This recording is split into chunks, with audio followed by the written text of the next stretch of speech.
आजादी का अमृत महोत्सव।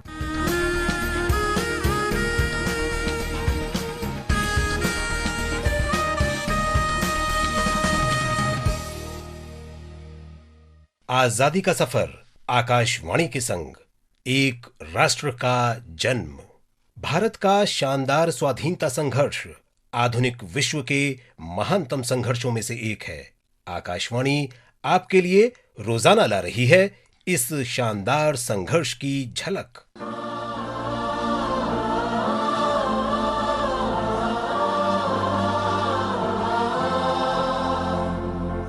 आज की कड़ी में हम बात कर रहे हैं भारत की महान क्रांतिकारी प्रीतिलता वद्दार की।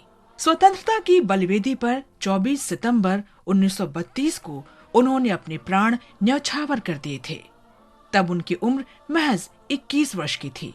स्वतंत्रता आंदोलन को लेकर उनमें बचपन से ही जुनून था।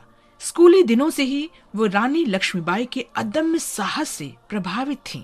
कोलकाता से पढ़ाई पूरी करने के बाद अपने शहर चटगांव लौटी और वहां के इंग्लिश मीडियम सेकेंडरी स्कूल में प्रधान अध्यापिका नियुक्त हो गयी।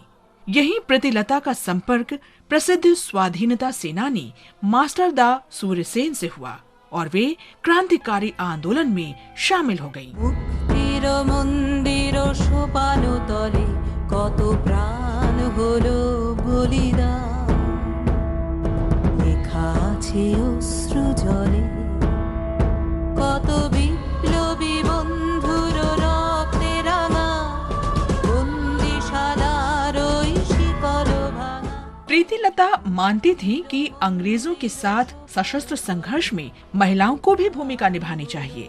प्रीति के एक भाई क्रांतिकारी दल में शामिल थे। उन्होंने ही प्रीति को सूर्यसेन से मिलवाया था। सूर्यसेन ने प्रीतिलता को अपने क्रांतिकारी समूह की पहली महिला सदस्य बना लिया। क्रांतिकारी आंदोलन में शामिल होते ही प्रीति अंग्रेजों के खिलाफ सशस्त्र आंदोलनों में कूद पड़ी। टेलीफोन और टेलीग्राफ दफ्तर को तबाह करने के साथ 1932 के जलालाबाद पहाड़ी पर स्थित रिजर्व पुलिस लाइन पर कब्जे के लिए हुए क्रांतिकारी ऑपरेशन में भी वो शामिल रहीं। क्रांतिकारियों की योजना के मुताबिक बाद में चटगांव में स्थित अंग्रेजों के क्लब पर धावा बोलने वाले दल की प्रीतिलता ने अगुवाई की। उस दिन प्रीतिलता पुरुषों की पोशाक में थी। गोलीबारी में उन्हें गोली लगी। घायल हालत में उन्होंने भागने की कोशिश भी की, लेकिन जब नाकाम रही तो साइनाइड खाकर अपनी जान दे दी। उनके इस अमर बलिदान ने क्रांति की आग में घी का काम किया। प्रीति क्रांतिकारियों की प्रेरणा बन गई। राष्ट्र प्रेम से सराबोर वीरांगना को शत शत नमन।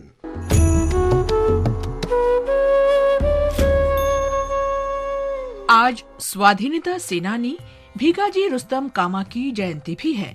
मैडम कामा के नाम से लोकप्रिय भीकाजी का जन्म 24 सितंबर 1861 को मुंबई के एक पारसी परिवार में हुआ था। लंदन में उनकी मुलाकात राष्ट्रवादी श्यामजी कृष्ण वर्मा और दादा भाई नौरोजी से हुई। उनकी ही प्रेरणा से मैडम कामा भारतीय स्वाधीनता संघर्ष में जुट गईं। भीकाजी कामा ने 1905 में लंदन में इंडियन होम रूल सोसाइटी की स्थापना में सहायता की। बाद में वे पेरिस चली गईं और पेरिस इंडियन सोसाइटी की स्थापना में सहयोग दिया। विदेश में रहकर भारतीय आजादी के आंदोलन में शामिल कई लोगों के साथ मिलकर न सिर्फ क्रांतिकारी साहित्य लिखा, बल्कि उन्हें प्रकाशित करके लोगों तक पहुंचाने में महत्वपूर्ण भूमिका भी निभाई। भारतीय स्वाधीनता के लिए लगातार सक्रिय मैडम कामा ने स्टटगार्ड में संपन्न दूसरी सोशलिस्ट कांग्रेस में भी हिस्सा लिया। 22 अगस्त 1907 को इस सम्मेलन में उन्होंने मानवाधिकार और समानता के सवाल तो उठाए ही, ब्रिटिश शासन से भारत की आजादी की अपील भी की।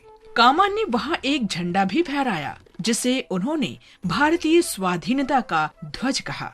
बाद में उस झंडे को इंदुलाल याज्ञिक भारत लाई। इसे पुणे के मराठा और केसरी पुस्तकालय में रखा गया है। मैडम कामा के डिजाइन किए उस झंडे की ही बुनियाद पर भारतीय स्वाभिमान का प्रतीक मौजूदा ध्वज बनाया गया। स्वाधीनता के लिए मैडम कामा के संघर्ष और त्याग की विरासत को भारत ने सम्मान के साथ संजोया है। 26 जनवरी 1962 को डाक और तार विभाग ने उनके सम्मान और स्मृति में एक डाक टिकट जारी किया।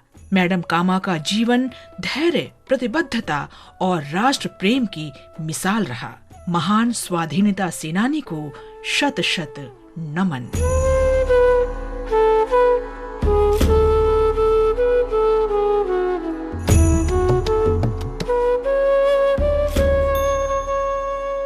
आजादी का सफर आकाशवाणी के संग में आज बस इतना ही। कल फिर मिलेंगे नई कड़ी के साथ।